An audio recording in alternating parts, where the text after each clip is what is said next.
ভিডিওটি শুরু করার আগে তোমাদের সুবিধার্থে জানিয়ে রাখি, তোমরা ভিডিওটির ডেসক্রিপশন বক্সে আমাদের হোয়াটসঅ্যাপ গ্রুপের লিঙ্ক পেয়ে যাবে, কিংবা এই কিউআর কোডটা স্ক্যান করেও তোমরা আমাদের হোয়াটসঅ্যাপ গ্রুপে যুক্ত থাকতে পারো। হোয়াটসঅ্যাপ গ্রুপে যুক্ত থাকলে কি হবে, সেমিস্টারের শুরু থেকে পরীক্ষা পর্যন্ত যত আপডেট, সেটা হতে পারে স্কলারশিপ সংক্রান্ত আপডেট, সেটা হতে পারে আমাদের এক্সাম রিলেটেড আপডেট। তো প্রত্যেকটা আপডেট সর্বপ্রথমে পাওয়ার জন্য আমাদের হোয়াটসঅ্যাপ গ্রুপে যুক্ত থাকতে পারো। হোয়াটসঅ্যাপ গ্রুপে যুক্ত থাকে একদম ফ্রি অফ কস্ট, তো অবশ্যই যুক্ত থাকবে। শুরু করছে আমাদের আজকের এই স্পেশাল ভিডিওটি। মডেল কোশ্চেন পেপারের সাজেশনমূলক ক্লাসে তোমাদের প্রত্যেককে স্বাগত। দেখো, আমরা এই মডেল কোশ্চেন পেপারটা 3টা সেটে আলোচনা করব।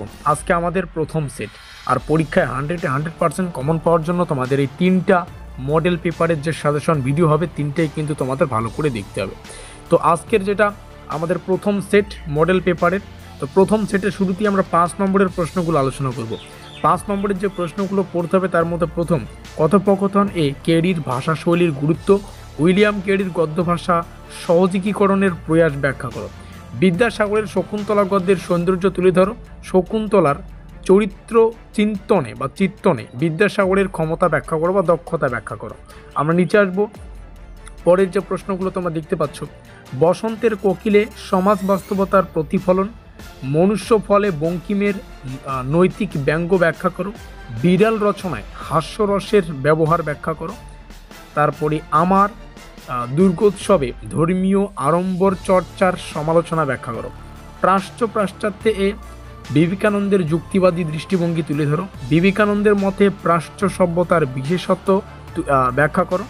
নেক্সট যে প্রশ্নগুলো রয়েছে, প্রত্যেকটা প্রশ্নই যেহেতু বললাম গুরুত্বপূর্ণ, 3টা সেট আসবে, মানে 3টা মডেল কোশ্চেন পেপার তোমরা পাবে, 3টাই ফলো করবে, যেখানে 5 এবং 10 নম্বরের আলাদা আলাদা আমরা সাজেশন কিন্তু দিচ্ছি। কেরির কথোপকথনে শিক্ষামূলক কোথায় প্রকাশ পায়?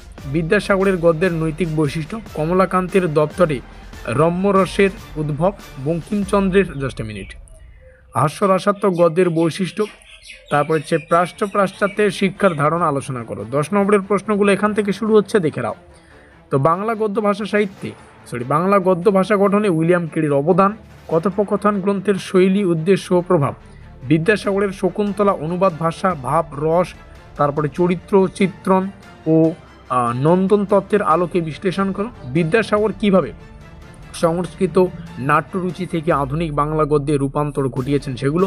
বসন্তের কোকিল, মনুষ্য ফল, বিড়াল, এই 3টি রচনার ব্যঙ্গ হাস্যরসের যে বৈশিষ্ট্য সেগুলো আলাদা আলাদা করে পড়ে রাখবে।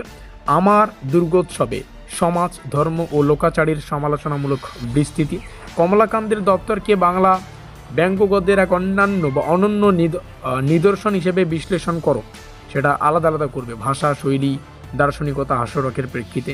তো এখানে আমরা 10খানা প্রশ্ন আলোচনা করলাম। এগুলো আমাদের মডেল কোশ্চেন, আমরা তোমাদের সামনে শেয়ার করছি। আমরা 3টা মডেল কোশ্চেন পেপার তোমাদের সামনে শেয়ার করব।